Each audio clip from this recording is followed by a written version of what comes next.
Hey guys, what's up? It's Mike Chen.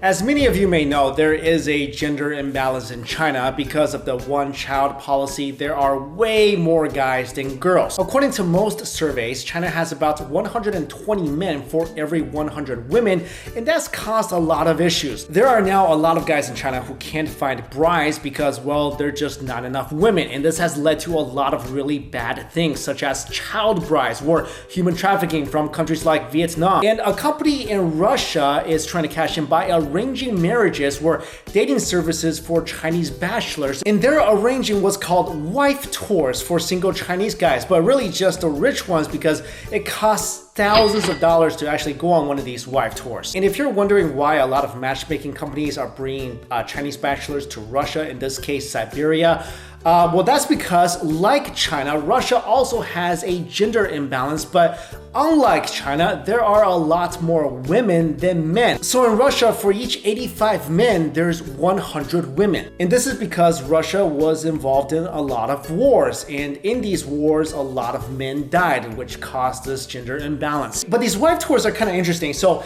they basically take 5 or 6 rich Chinese guys, and they introduce them to a room full of Russian women, about 25 of them, all under the age of 35. And the matchmaking company says the men are serious and quickly fall in love with Siberian women. I mean, I don't know how people could just meet someone right away in a room on the first day and just fall in love, but okay. And apparently the secret that Russia has an abundance of women is out because there are a lot of Chinese guys now traveling to Russia to find a bride. And of course, not everyone can afford a wife tour. So here you actually see a guy playing the saxophone in a Russian city bordering China, trying to attract local Russian women, which, you know what? I admire that. So instead of just throwing money around, this guy is actually being romantic. I mean, if I was a girl, I'd definitely go for this guy. Guys with money, you don't know, they could have mistresses on the side, but this guy, he's creative, he's artsy, he probably cannot afford anymore. But you know what? This whole Chinese bachelors going to Russia to find a bride thing,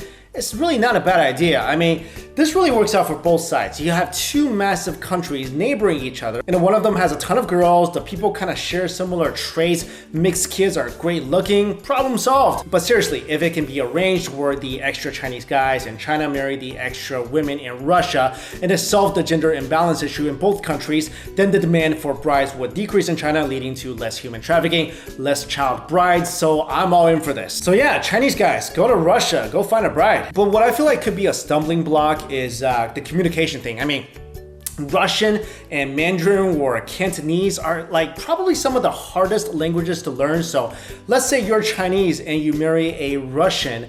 How are you going to communicate? I mean, you're going to have to play charades for at least the first few years. But as my basic aviation professor once said on a final exam, the two international languages are English and love. So who knows? Maybe all you need is love. All right, guys, let me know your thoughts on this story. Do you feel like it's a good idea for Chinese bachelors to go to Russia to find brides? Personally, I think a Chinese and Russian mixed kid would be adorable. But let me know what you think. Thank you all so much for watching. See ya.